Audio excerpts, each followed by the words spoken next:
Get out! The harsh words of the cafe manager cut through the air as an elderly man trembling stepped forward and asked for a simple sandwich inside a warm cafe on a freezing winter day. Everyone in the cafe stayed silent. Not a single person tried to help. The manager's words grew more and more cruel. Just as the old man seemed completely defeated, a black woman stood up. She walked over and defended him, but what happened next left everyone in the cafe speechless. Before we go back, let us know where you're watching from and subscribe, because tomorrow I've got something extra special for you. On a bitterly cold Tuesday morning in late January, the kind of morning where the wind finds its way through the thickest coats and bites at the bones, the bell above the door of the cedar room rang out with a faint chime that didn't quite match the quiet, curated elegance of the place. The cedar room wasn't just any cafe. Tucked into a corner of downtown Newport, it had become a regular spot for professionals, retirees with time to spare, and the occasional family visiting from out of town. The decor was minimalist, all white oak and muted greens with warm lighting that tried, and often succeeded, to make you forget how harsh the world outside could be. That morning, it was already half full, small tables occupied by laptop screens, clinking cups, and the soft murmur of polite conversation. The smell of fresh ground coffee and warm pastries lingered in the air, a kind of comfort that people had come to expect here. Everything about the cedar room was polished, predictable, and very deliberately designed to keep things just the way they were. Then Goldwyn Scott stepped inside. He didn't fit. Not into the decor, not into the clientele, not even into the pace of the place. He moved slowly, almost cautiously, one hand trembling slightly as it hovered near the inside of his faded coat, searching for warmth that wasn't there. At 89 years old, Goldwyn was a man worn down by years and weather. His shoes, once sturdy leather, now revealed worn soles and fraying seams. His fingers, cracked and reddened from the cold, clutched a wrinkled paper bag that looked nearly as old as he was. His eyes, pale blue and clouded at the edges, and scanned the room, not with hope, but with the quiet dread of someone who knew what he was walking into. Several patrons glanced up. One man pulled his coat closer to his chair without even thinking about it. A woman near the window shifted her purse into her lap. Nobody said anything. They didn't have to. Their silence was thick with suggestion. Goldwyn noticed it. Of course he did. He always did. It had become part of the air around him, part of the routine of surviving each day. Keep your head down. Don't cause a scene. Pretend the cold isn't eating at your gut. Pretend you don't hear the whispers, even when they're not whispers at all. He made his way to the counter with deliberate steps, each one slow but steady, the kind of movement that betrays a body on the edge. Behind the counter stood a woman in her early 40s, Angela Myers, the cafe's general manager. Angela was precise in every way, from the perfect bun in her blonde hair to the spotless apron tied around her waist. She ran the cedar room like a fine watch, and she didn't like anything that disrupted the rhythm. As Goldwyn approached, her eyes narrowed slightly, though her smile remained. It was the kind of smile you learn in customer service, thin, mechanical, and just tight enough to hold back what you're really thinking. "Good morning," she said, her voice polite but cool. "How can I help you today?" Goldwyn placed a small collection of coins onto the counter. They made a dull, clinking sound, barely enough to register. His voice came out hoarse, more whisper than speech. "I was hoping, maybe a sandwich. Just the cheapest one you've got, please." Angela didn't respond right away. Her eyes dropped to the coins, then back up to his face, scanning him like a barcode she couldn't quite read. She didn't touch the money. Instead, she crossed her arms and leaned back slightly, as if his presence alone were pushing into her personal space. "This is not a soup kitchen, sir," she said, her tone tightening. "We serve paying customers here." Goldwyn glanced down at the coins, ashamed. His hand moved instinctively to gather them back, but it trembled too much. A few clattered to the floor, spinning briefly before settling in the silence that had crept over the nearby tables. No one got up to help. A man at the corner table smirked and shook his head. "I can pay," Goldwyn said quickly, his voice cracking. "It's not much, but I just need something warm." Angela sighed, her patience clearly worn. She didn't raise her voice, but she made sure it carried. "If you don't have enough for a proper meal, maybe you should try somewhere else. We have a reputation to keep." He flinched at the words like they'd landed physically on his chest. He knew this dance. He had heard this song before. Same tune, different lyrics. There was always a line drawn between him and everyone else. Sometimes it was money. Sometimes it was status. Sometimes, like today, it was just the unspoken rule that people like him didn't belong in places like this. He looked around the cafe, but no one met his eyes. Not even the barista who had paused mid-froth to listen in.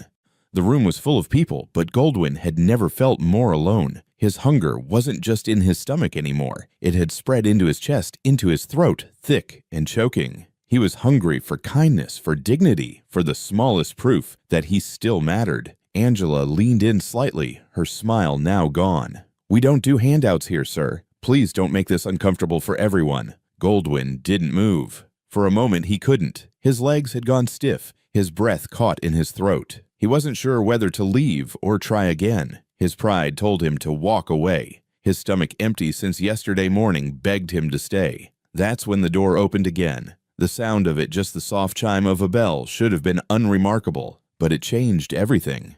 Heads turned. Even Angela paused just long enough for Goldwyn to take a shaky breath. He didn't see her at first, the woman who stepped in from the cold, but the others did. And their reaction wasn't just surprise, it was hesitation, it was calculation. The door to the cedar room closed behind her with a quiet click, sealing out the winter wind, and bringing with it a shift in the room's atmosphere so subtle, yet so undeniable, that even those buried in their phones or morning emails looked up. Jazzy Russell stepped inside with a presence that didn't demand attention, but still unmistakably received it. She wasn't loud, nor did she move with the exaggerated confidence of someone seeking to prove a point. Her presence was quiet, calm, and deliberate. She carried herself like a woman who had earned the right to take up space because she had in every sense. She wore a tailored navy coat that hugged her shoulders neatly and stopped just below the knees, paired with a soft charcoal scarf and leather gloves she now began removing with care. Her heels made soft contact with the tiled floor, measured and even.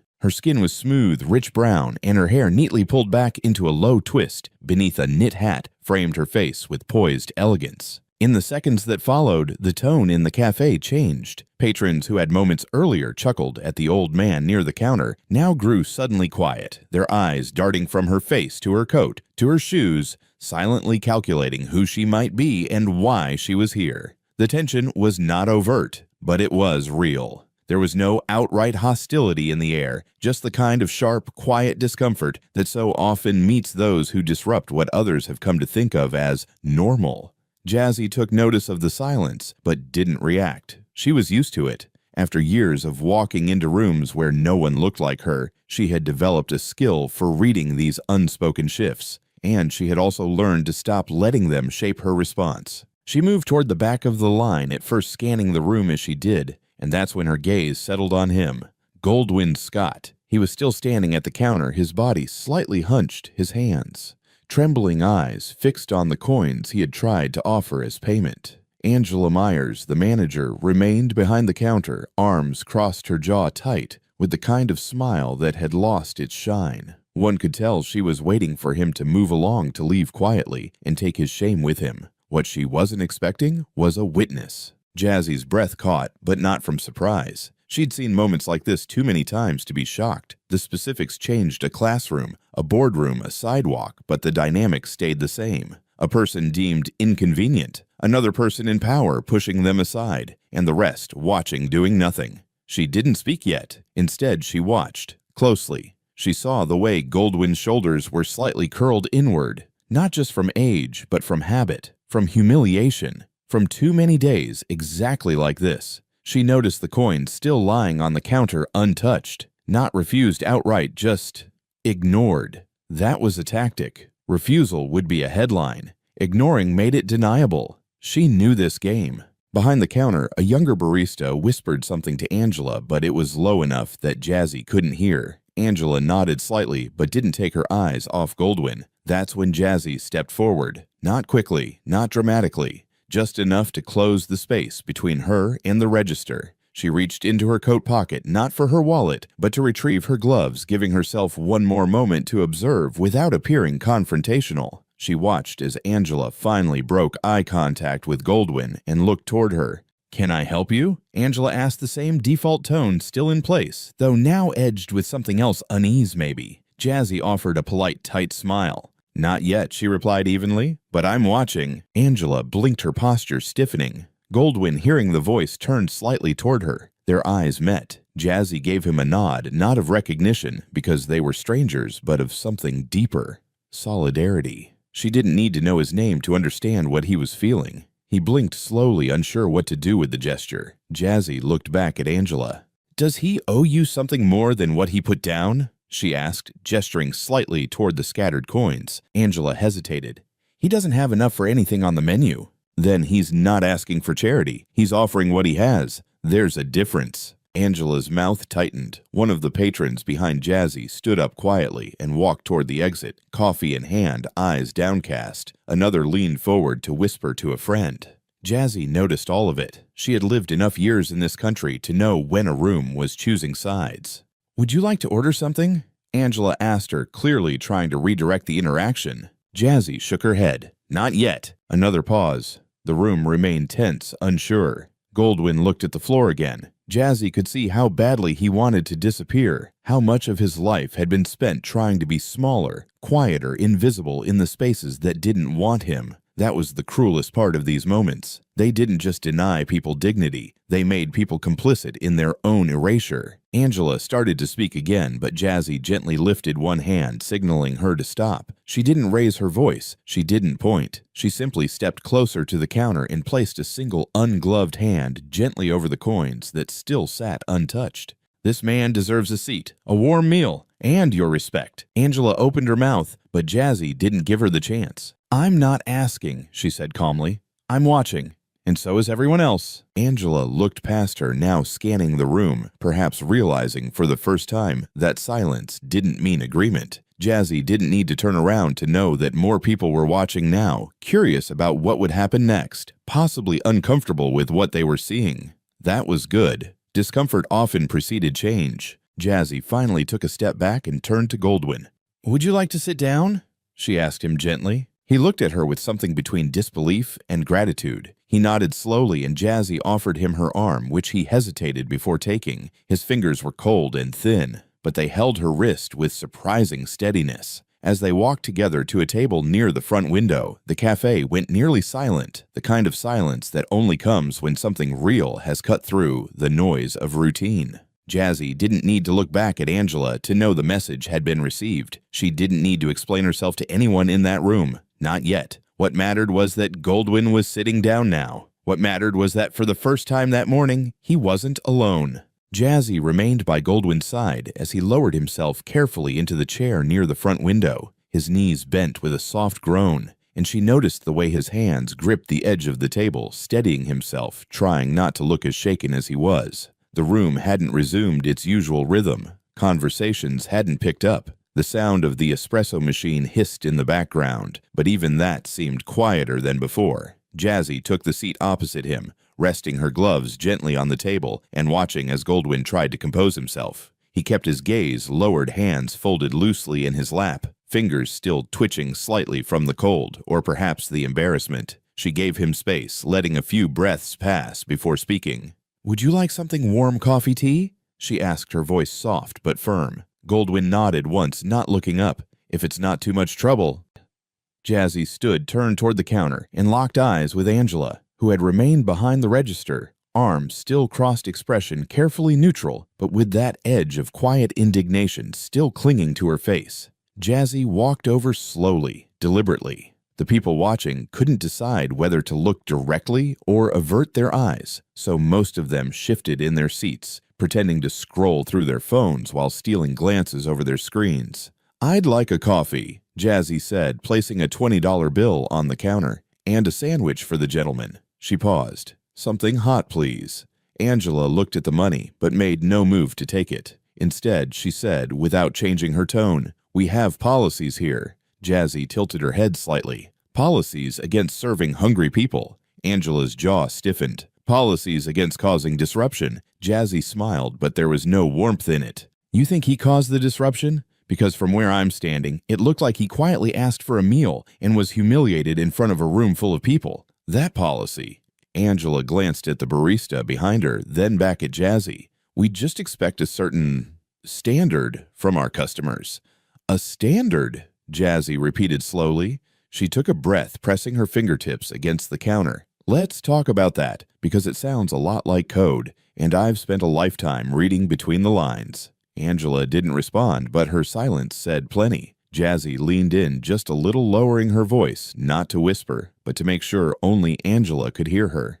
Is the problem that he's poor, or that I'm not the kind of woman you're used to seeing defend him in here? Angela's nostrils flared slightly, a flush creeping into her cheeks. Jazzy didn't give her time to answer. She straightened, turned back to the barista. He'll take the roast turkey sandwich toasted and a black coffee. For here. The barista nodded quickly and began preparing the order. Angela still hadn't moved. Jazzy looked back at her one last time. You don't have to like it. You just have to do your job. Returning to the table, Jazzy found Goldwyn watching her. His expression caught somewhere between awe and disbelief. His eyes, pale and tired, blinked slowly. You didn't have to do all that, he said quietly. They would have made me leave. I know, she replied, taking her seat again. That's why I did. He gave a faint, apologetic smile, eyes lowering again. You don't even know me. Jazzy folded her hands in front of her. I don't need to. I saw how they looked at you, how they talked to you. I've seen it before. More times than I can count. And not always aimed at someone else. Goldwyn looked up, then really looked at her for the first time. You too. She nodded. Different reasons. Same story. A long silence followed, but it wasn't uncomfortable. It was the kind of silence that let the truth settle, that allowed both people at the table to breathe again, without the weight of performance. Around them, the cafe still hadn't returned to its normal pace. The energy had shifted. The customers were quieter, more deliberate in their movements. Some avoided looking at them altogether. A few glanced over and then looked away, ashamed or uncertain. When the sandwich and coffee arrived, Jazzy thanked the barista, who barely met her eyes. She pushed the plate gently toward Goldwyn. Eat while it's hot.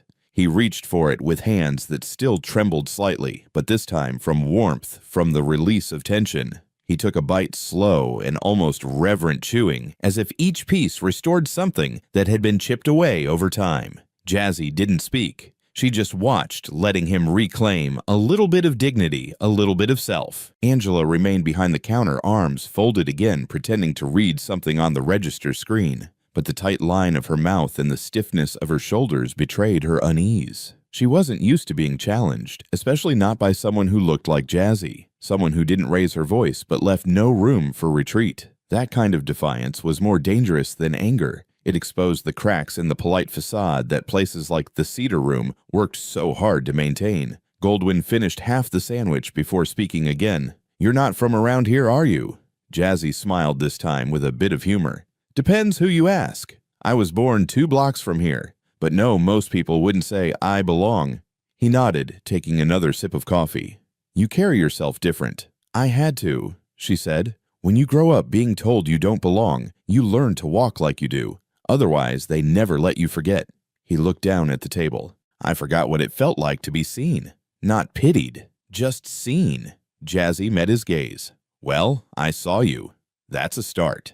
And in that moment, it was. A beginning. One that neither of them expected, but one that neither could walk away from now. Goldwyn took another sip of the coffee, both hands wrapped around the cup, as if it was the only warmth he trusted in that moment. He had stopped trembling, at least on the outside, but his eyes held the kind of heaviness that came from years, not hours. The sandwich was mostly gone, just a corner left on the plate, forgotten as his focus shifted inward. Jazzy waited. She didn't push, didn't prod. Instead, she sat quietly, her hands resting in her lap, letting the silence speak until he was ready to break it. I wasn't always like this, Goldwyn said at last, his voice low, rough from disuse, but clearer now. I had a life, a family, not a big one, but it was mine. Jazzy nodded slightly, offering no interruption. My wife's name was Odette. She was strong, the kind of strong that could hold a room just by walking into it. She was never cruel, not to me, but she believed in rules, in order, in doing things the right way always, and I respected that. Sometimes I feared it, but mostly I respected it. He paused, looking out the window, though he wasn't really seeing the street beyond. He was looking backward into memories that hadn't surfaced in years. We had a son, Roger. He was everything. Smart, gentle, the kind of kid who held the door for strangers and never missed a birthday. He loved music, hated math, played piano by ear from the time he was 7. I used to come home from work and just listen to him play for a few minutes before I even said hello. That was enough to wipe the day off my shoulders." Jazzy watched him carefully, her expression unreadable, but her eyes didn't leave his face. Roger was our whole world, especially for Odette. She wanted the best for him, and by that she meant a very specific kind of life, one with structure, with rules, with a future she could understand. Private school, the right friends, the right manners, everything just so. I went along with it because I wanted him to have opportunities, but I could see it wore on him. He was never meant to live inside a mold. Goldwyn swallowed as if trying to make room in his throat for what came next. When Roger got older, he started pulling away. Not from us exactly, but from that path she laid out for him. He wanted to work with people, help others. He volunteered at a community center, taught kids music. He met someone there, someone Odette didn't approve of. He stopped, glanced at Jazzy, then looked down at his hands. She said it wasn't about race. She said it was about class, ambition, upbringing. But I knew. I could see it in her face when he brought the girl around. She'd smile, but it never reached her eyes. She'd be polite, but her voice got tight. I tried to talk to her about it once, and she said, "I'm just protecting our son from making a mistake he can't undo." That was the moment I knew we were losing him. Jazzy's hands tensed slightly in her lap, but she said nothing. Her breathing remained even though her mind was racing. Roger loved her, Goldwyn said. I could see it in the way he looked at her, in the way he talked about the future. He had plans, big ones. He wanted to move out, get a small place of their own, maybe go back to school, or maybe just keep doing what he was doing. He was happy, and that should have been enough. But it wasn't. Not for Odette. He leaned back in the chair, the cushion groaning under the shift in weight. His eyes were glassy now, though he hadn't yet shed a tear. They argued, more and more. Not Roger and the girl, Roger and Odette, sometimes me. She said he was throwing his life away, that he didn't understand what he was giving up. She started blaming the girl for pulling him away, said she was manipulating him, using him to escape her own life. I never believed that, not once, but I didn't say enough. I didn't stand up for him the way I should have. The regret in his voice was unmistakable, now thick and unfiltered. One night he didn't come home. He called, said he needed some space. I tried to tell Odette it was temporary, that he'd be back, but she was furious, said if he walked out he shouldn't bother walking back in. And he didn't. Not that night. Not ever. Jazzy's heart pounded. She stayed still, her expression steady, but inside every word was drawing lines between her past and the story unfolding in front of her. The accident happened a few days later. We got the call from the hospital. They said it was a crash, wet road, lost control. He died before they even got him out of the car. She didn't cry. Not at first, just sat there staring. Then she stood up, went to his room, and didn't come out for hours. When she did, she blamed the girl, said she led him down the wrong path, said if he hadn't been with her, he'd still be alive. He wiped at his face, not realizing the tears had started to fall. I didn't know what to say. What do you say to that? She was grieving, but so was I. And we never grieved the same way. That tore us apart. She pulled away from the world, and I let her. I didn't fight. I just folded.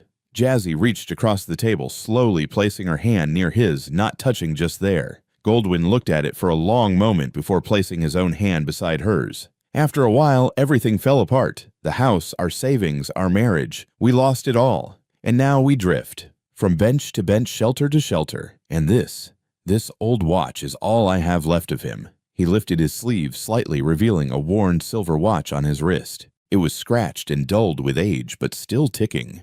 Roger loved this thing, he said with a sad smile. Used to say it made him feel like a grown man.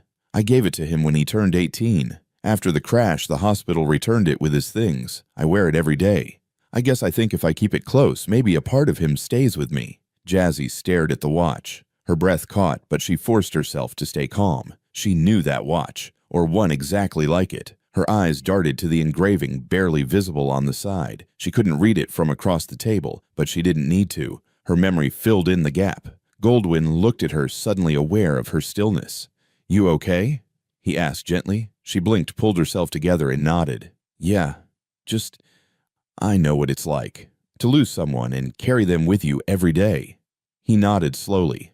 "Ever lose someone that made the rest of your life feel less alive?" Her answer came only as a look, a deep, heavy one. the kind that said yes without needing a word. They sat in silence again, not empty, but full of everything unsaid, everything remembered. Outside, the wind continued to press against the windows, but inside, for the first time all morning, there was warmth between them, not just from the coffee, but from the shared space of grief and recognition.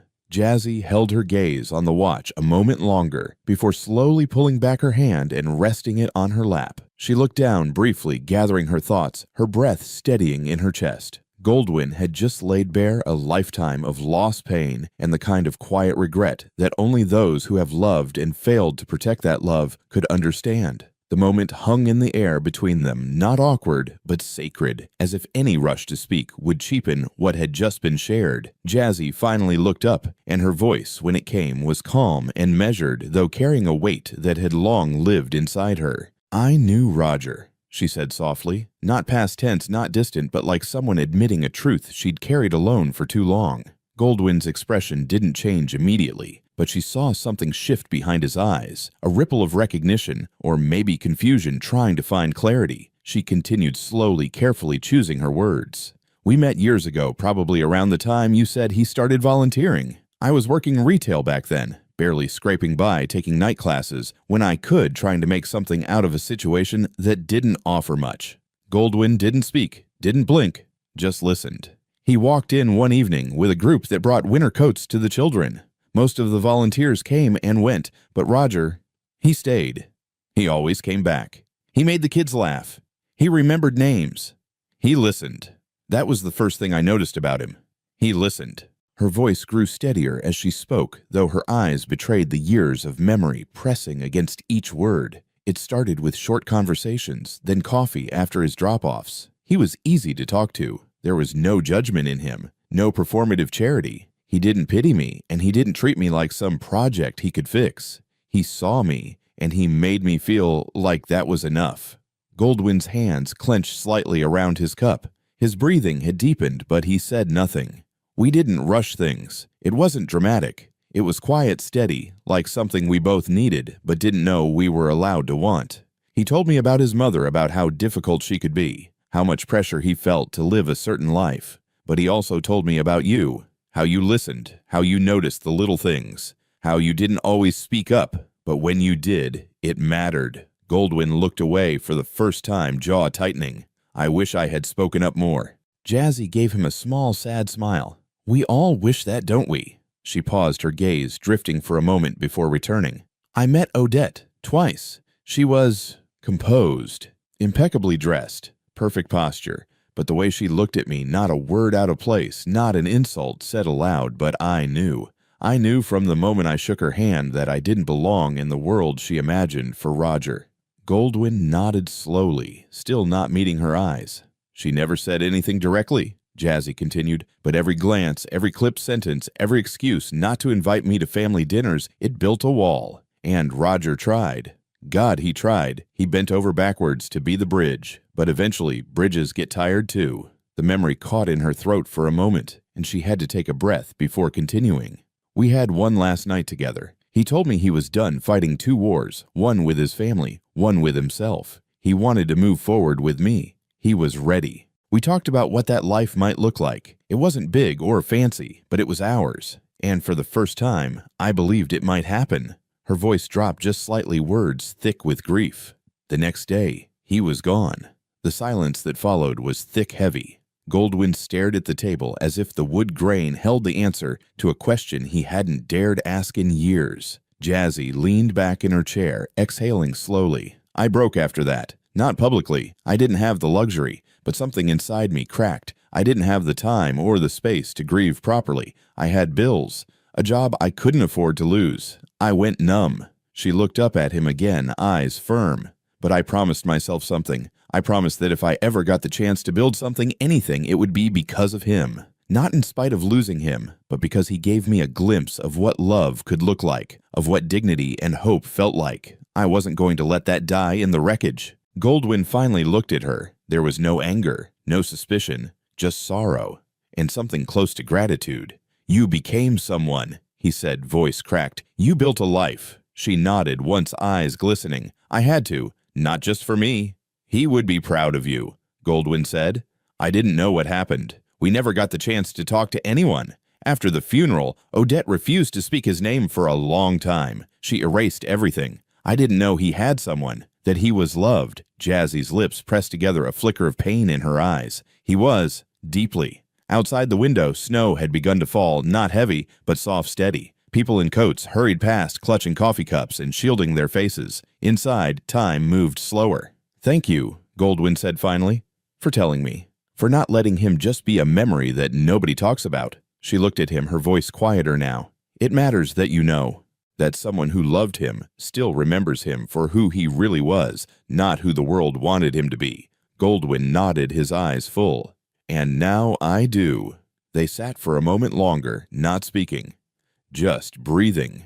Two people bound by grief and love and the quiet power of truth, finally spoken aloud. The next morning was overcast, the sky a dull shade of gray that seemed to mute the sounds of the city. Jazzy stood by the kitchen counter in her apartment, placing a container of hot soup and a foil-wrapped sandwich carefully into a paper bag. She moved with quiet precision, double-checking the lid, folding the top of the bag, then sliding it into a cloth tote. The meal wasn't fancy, but it was thoughtful. She had made it herself, not to impress, not to prove anything, but because it felt necessary. Because some gestures, however small, carried weight. She slipped on her coat, grabbed her keys, and left. Goldwyn was waiting near the park entrance when she arrived. He gave her a quiet nod, no words exchanged, just a recognition of the purpose they both shared. They walked together without hurry, the crunch of damp gravel underfoot marking their pace. The small park behind St. Mary's Church was nearly empty, save for a few bundled-up dog walkers and an old man reading a newspaper on a bench near the gate. As they approached a stone bench under the bare limbs of an elm tree, Goldwyn slowed, then gestured with his chin.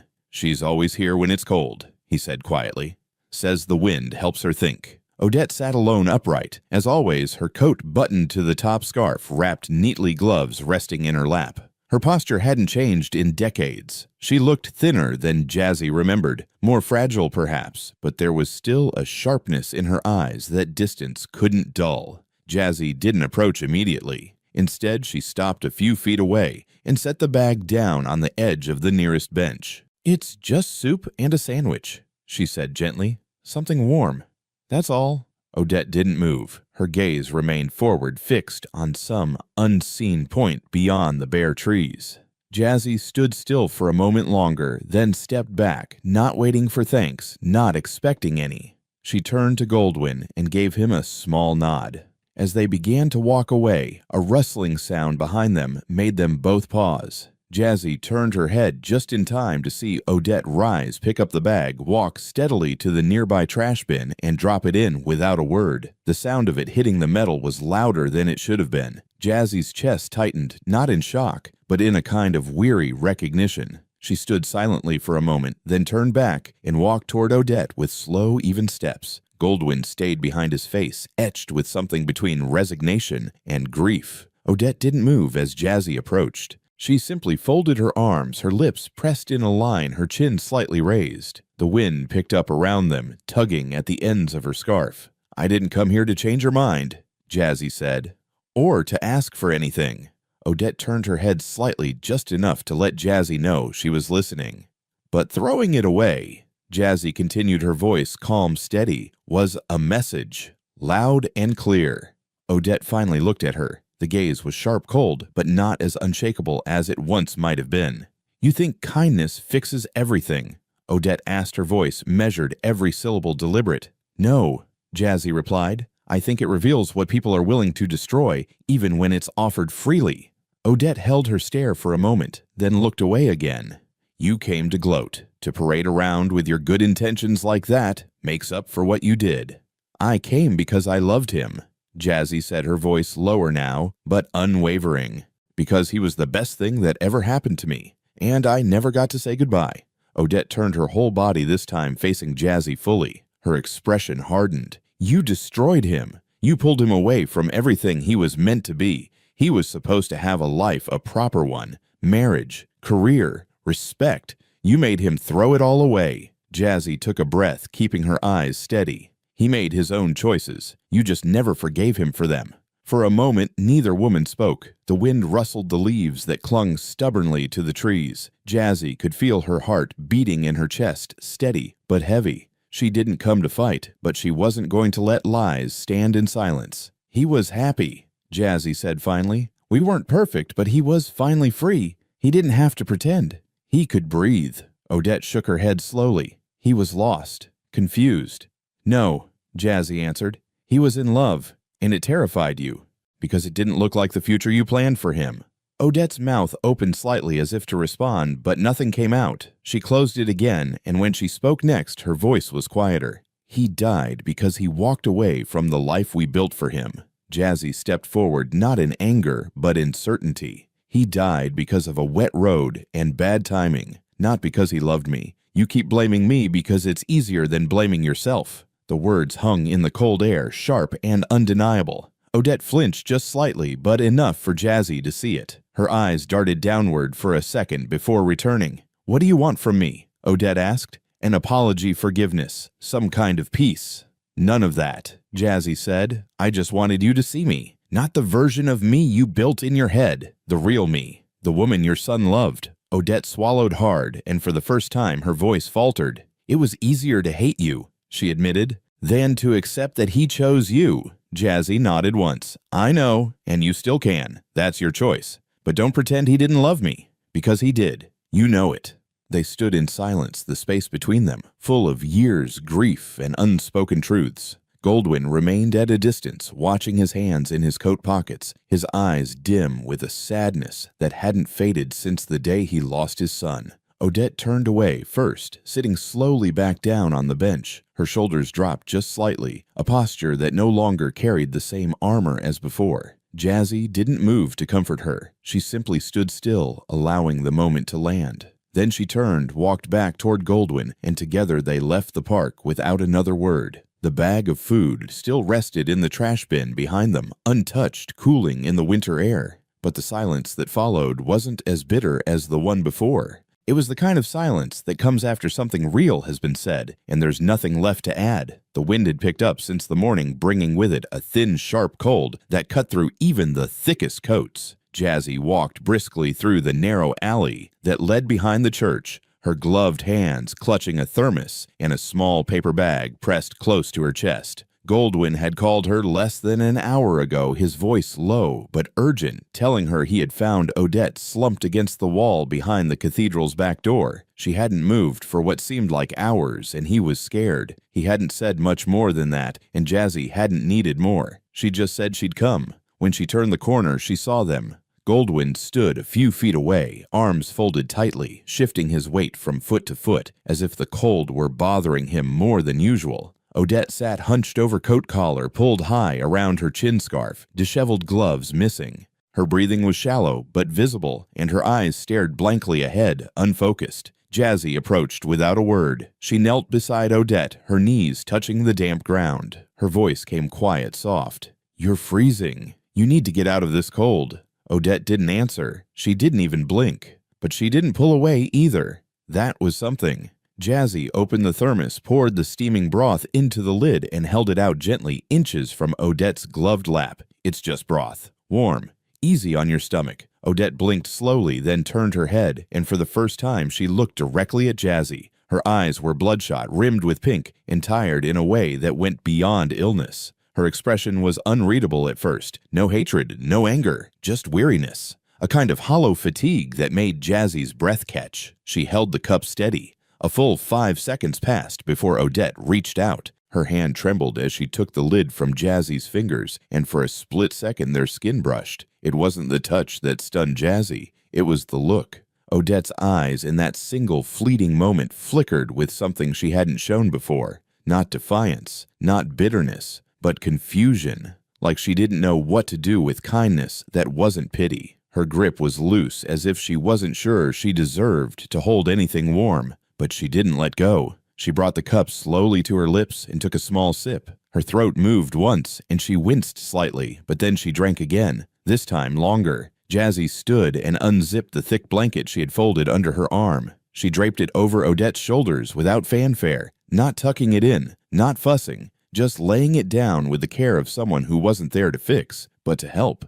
Odette didn't protest. She didn't thank her either, but she pulled the edges of the blanket closer together herself, which was enough. Goldwyn let out a breath he hadn't realized he was holding and moved a little closer, placing a hand on the backrest of the bench, but not sitting. Jazzy turned to him. "We need to get her inside, somewhere warm. A clinic, maybe. She's burning up." Goldwyn nodded. "There's a church shelter open tonight. I can get them to take her in if we bring her." Jazzy crouched again and looked Odette in the eye. "You don't have to talk, but you have to let us help you, just this once." Odette didn't speak, but after a long pause she gave a barely perceptible nod. That was enough. Between them, they helped her to her feet. She moved slowly, like every bone in her body had grown heavier. But she didn't resist.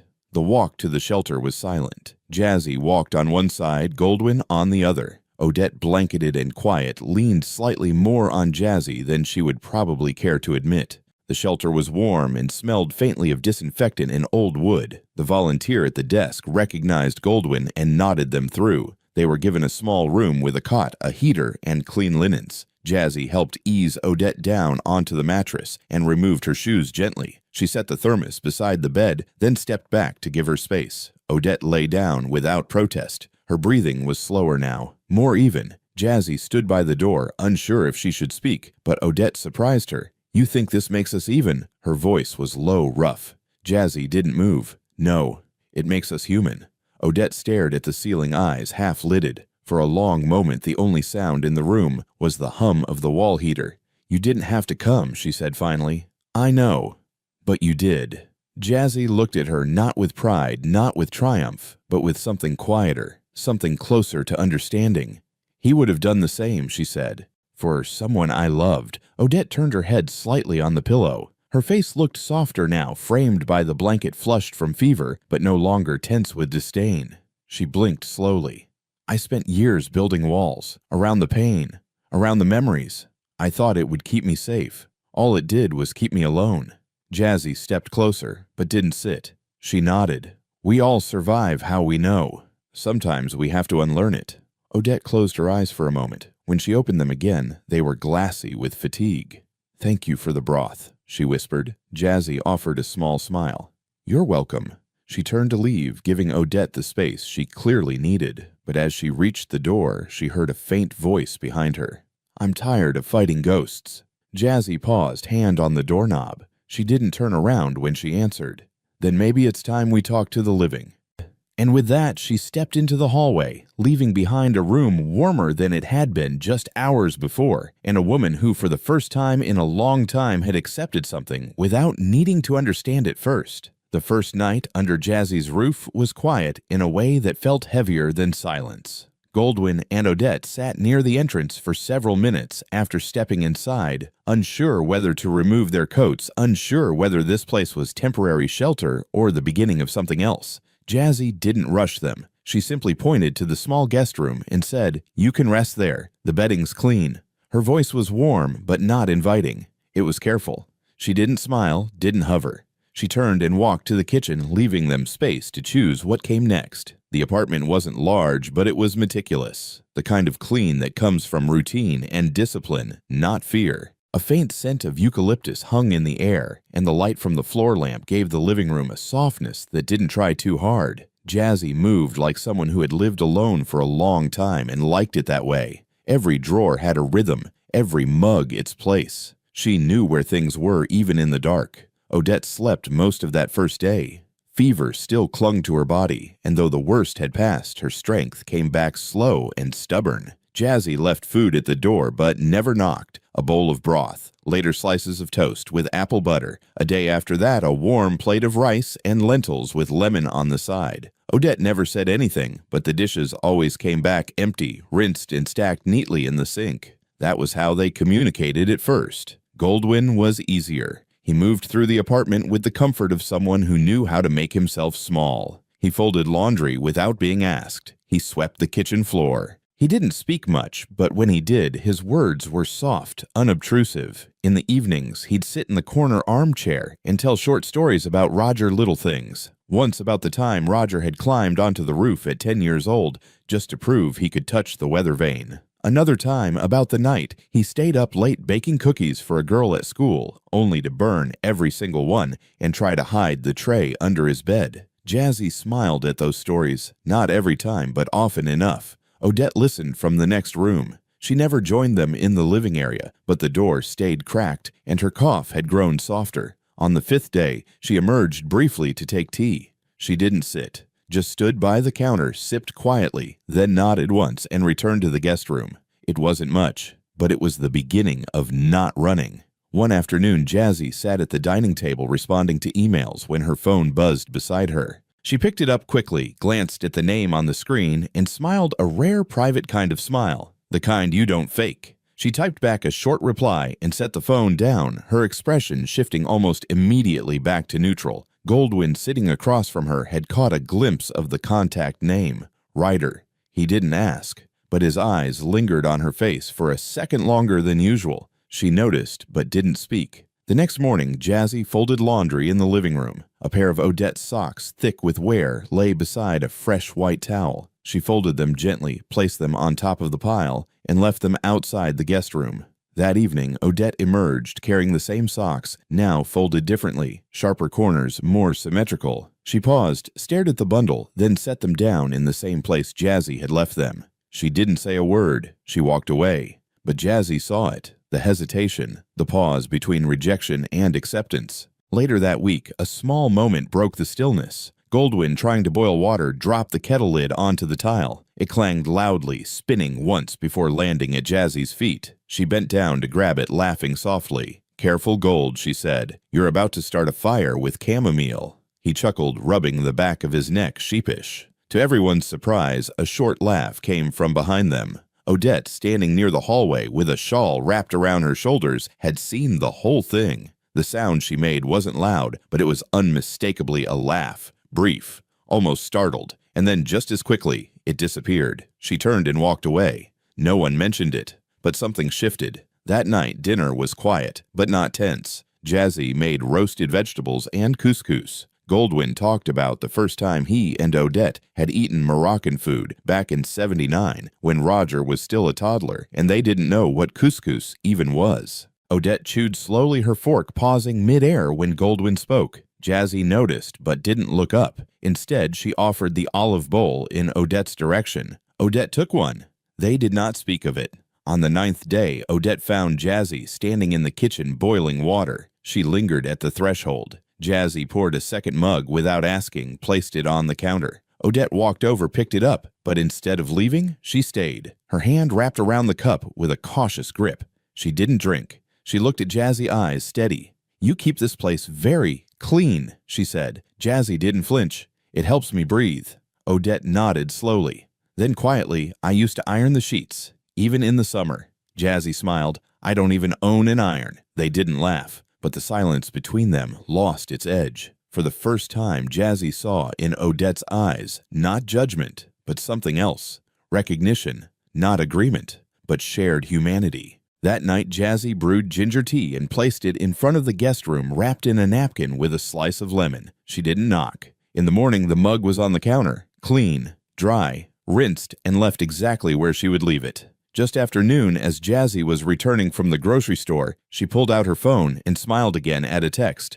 "Ryder." She typed something back, short but affectionate, and paused before putting her phone away. She stood in the hall outside the apartment for a moment longer than necessary, her fingers brushing the back of the device. Inside, Odette sat at the dining table with a crossword puzzle from the paper Goldwyn brought every Thursday. She looked up when Jazzy entered, then back at her page. But her eyes flicked once briefly to the phone in Jazzy's hand. She didn't ask. Not yet. But later that night, just before bed, Odette knocked lightly on Jazzy's door. She didn't come in. She just said one thing. "You sound different when you talk to him." Jazzy sat up from her chair, surprised, not quite sure how to answer. She opened the door slowly, but Odette was already halfway down the hall. She watched the older woman disappear into her room, and just before the door shut completely, Jazzy replied softly enough for the words to follow through the quiet. "He brings out the part of me that never stopped hoping." It was just past noon when the knock came at the door. Jazzy was finishing lunch prep, stirring a pot of pasta on the stove, her sleeves rolled up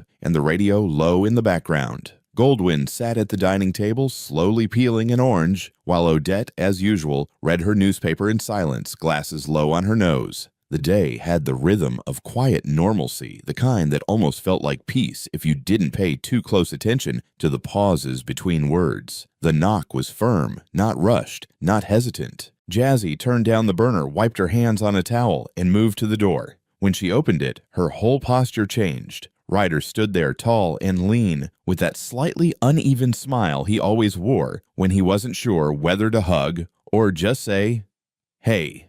He wore a light jacket, his backpack slung over one shoulder, and his curls still damp from the drizzle outside. Jazzy's face, which had been calm all morning, lit up in a way neither Odette nor Goldwyn had seen before. It was unguarded, immediate, and so deeply affectionate it seemed to catch even her off guard. "Hey, Ma," he said, stepping in. She stepped aside to let him pass, hand briefly on his back. "You're early. I thought you had studio till 3. Professor let us out. Said the light was no good for portraits today." Ryder replied, setting his bag down by the wall. His voice was smooth, confident, but not performative. He had a quiet grace, the kind of presence that didn't push, but somehow filled the room. Jazzy turned back to the kitchen without another word, but there was a softness in her steps now, something looser in the way her shoulders sat. Ryder looked up and saw Goldwyn watching him with a kind smile. "You must be Goldwyn," Ryder said, walking over with his hand extended. Goldwyn stood and shook it firmly. "You must be Ryder. I've heard about you." "All good things, I hope?" Ryder grinned. "Only the best," Goldwyn replied, eyes twinkling. Then he stepped back and nodded toward the living room. "Make yourself comfortable. Lunch is almost ready." Ryder turned and noticed Odette still seated, her paper resting now in her lap. Her eyes were fixed on him, not unkindly, but with an intensity that didn't match the moment. Ryder walked toward her, extending the same hand. "Hi, ma'am. I'm Ryder." Odette didn't immediately take his hand. She looked at it, then up at him. Something flickered in her expression, surprise, uncertainty, and the faintest trace of confusion. Then she lifted her hand, touched his briefly, and nodded. "Odette," she said simply. He smiled again. "Nice to meet you." Lunch was quiet at first. Jazzy served the pasta, a creamy dish with roasted tomatoes and basil, and placed a salad bowl at the center of the table. Ryder sat beside Goldwyn across from Odette. He talked about school, about his photography class, about an upcoming portfolio project. He was animated, but not loud expressive without being showy. Odette watched him the way one watches a painting come into focus, unsure of what was being revealed, until it was already too clear. At one point, he laughed at something Goldwyn said, a memory about Roger breaking a chair at the dinner table, trying to balance on 2 legs. Jazzy laughed too, shaking her head. "He told me that story," she said. Said the only thing hurt was his pride. Goldwyn chuckled. "That sounds about right." Odette didn't speak, but her fork had stopped moving. After lunch, Ryder stood and began clearing plates, insisting he could help. Jazzy leaned against the counter, drying glasses as he washed. Goldwyn went to the armchair with a book. Odette remained at the table, unmoving. Then it happened. Ryder, holding the pot of leftover pasta, turned and called out, "Mom, where should I put this?" The word hit the room like a dropped pane of glass. Everyone heard it. Everyone froze. Jazzy straightened slightly. Goldwyn looked up slowly. Odette blinked once, her hand still on the edge of her plate. Jazzy took the container from Ryder, placed it in the fridge without a word, then turned. Her face was calm, but her eyes were sharper now. Goldwyn stood. He looked at Ryder, then at Jazzy. "Is it true?" he asked. Not angry, just low, tired, hopeful. Jazzy nodded. Her voice was steady. "Yes. He's Roger's son." Silence again. Ryder looked from one face to the next, realizing this was news. Odette stood, slowly. Her hands trembled at her sides. She didn't speak. Her face had gone pale. Goldwyn crossed the room and stood in front of Ryder. He looked at him fully, now eyes searching. Then he placed both hands on the young man's shoulders. "I see him," he said, voice cracking. "I see him in you." Ryder blinked fast, emotion rising, but kept in check. "I never met him, but I always wanted to. Mom told me about him. I knew who he was. I just didn't know if it mattered to anyone else." Goldwyn pulled him into an embrace. Not rushed, not tight, but deep, honest. Across the room, Odette hadn't moved. She stared at Jazzy. Her face was unreadable. Jazzy stepped forward. "I didn't keep him from you. I wasn't hiding him. I just didn't think you would want to know." Odette didn't reply. Her hands were now clasped in front of her knuckles white. Then she turned, walked slowly down the hallway, and closed the door to her room. No slam, no words, just distance. Jazzy sighed. She turned to Ryder, who now stood beside Goldwyn, unsure. She needs time, Jazzy said. It took her years to mourn someone she never really lost. This changes everything. Ryder looked toward the hallway. I didn't mean to shake things. You didn't, Goldwyn said. You just showed up. And sometimes that's the most powerful thing a person can do. Later that night, Ryder stood in front of a framed photograph on the hallway table. It was Roger Younger, mid-laugh, a candid shot from a picnic. Jazzy joined him, setting a candle near the frame. He would have loved you, she said softly. Ryder nodded, staring at the face he had never known.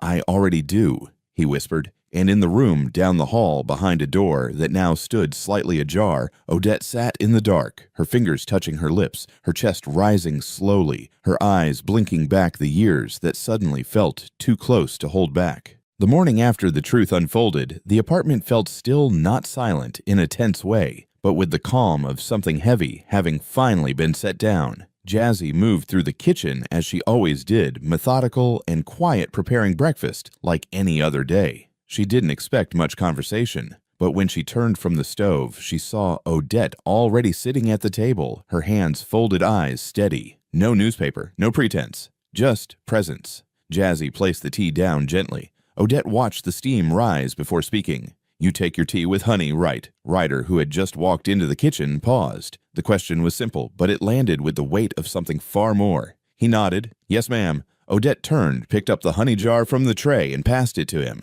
Her hand didn't tremble. That morning, they all sat together. Jazzy served oatmeal and fruit, and for the first time, there were no excuses, no closed doors, no lingering looks exchanged in silence. Ryder spoke about a photography project he was working on, a series titled Choices.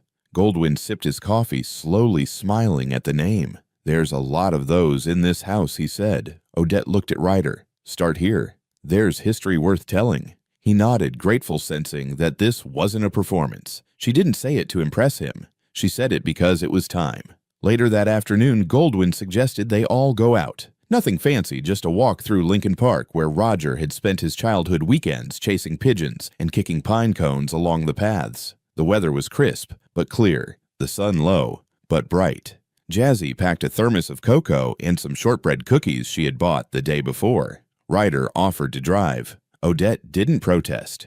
At the park, the group moved at a relaxed pace. Goldwyn walked with Jazzy for a while, pointing out the bench where Roger once scraped his knee, climbing up too fast. Ryder took photographs of tree branches and passing ducks. Odette walked quietly, her eyes scanning the familiar yet distant scenery. They paused at a bench near the pond, and Ryder sat beside Odette. There was a long moment where neither said anything. Then she reached into her coat pocket and pulled out something wrapped in a faded handkerchief. She unfolded it slowly, revealing a silver wristwatch, the same one Roger had worn in every picture, the same one Jazzy once gave him. Odette looked at the watch, then at Ryder. This belonged to your father. He wore it every day, never took it off, not even in the rain. He said it made him feel anchored. Ryder watched her hands carefully as she held the object. She held it out. I think he'd want you to have it. He took it without a word, holding it like something sacred. Then he slipped it on.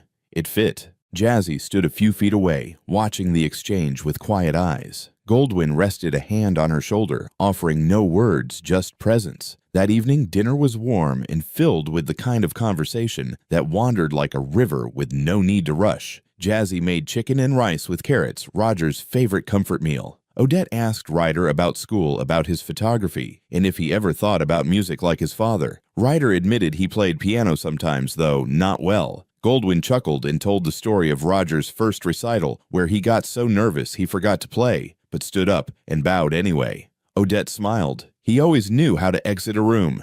After the meal, Ryder set his phone on the table and turned on a playlist. Soft jazz filled the room. No one talked over it. No one needed to. It felt like a memory they were all sharing, even if they hadn't lived it together. When it was time for Ryder to leave for his dorm, he packed slowly, taking the watch, a few books, and his charger. Before heading out, he stood at the door with his backpack on. He looked at Goldwyn first. Thank you for seeing me, for not asking me to prove anything. Goldwyn hugged him again, tighter this time. You don't need to prove anything. You just keep showing up. Ryder turned to Odette. She stood very still. I'm proud to carry his name, he said, but I'm prouder we got to meet. She nodded. Her voice came quieter than usual, but firm. Me too. Jazzy walked him to the door. As she opened it, he turned and gave her a look only a son could give his mother, grateful, full of knowing, full of love that didn't need to be spoken. After the door closed behind him, she stood still, hand still on the doorknob. A quiet breath left her. Odette came to stand beside her. They didn't look at each other. Not yet. Odette stared straight ahead. Her voice was low. He's a good boy. You did well. Jazzy nodded. He made me better.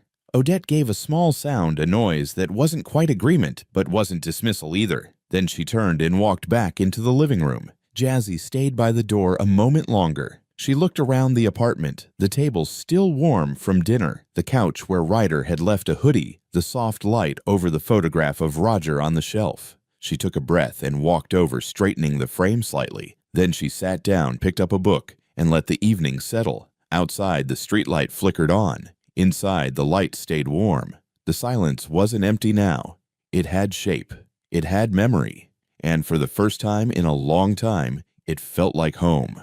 Join us to share meaningful stories by hitting the like and subscribe buttons. Don't forget to turn on the notification bell to start your day with profound lessons and heartfelt empathy.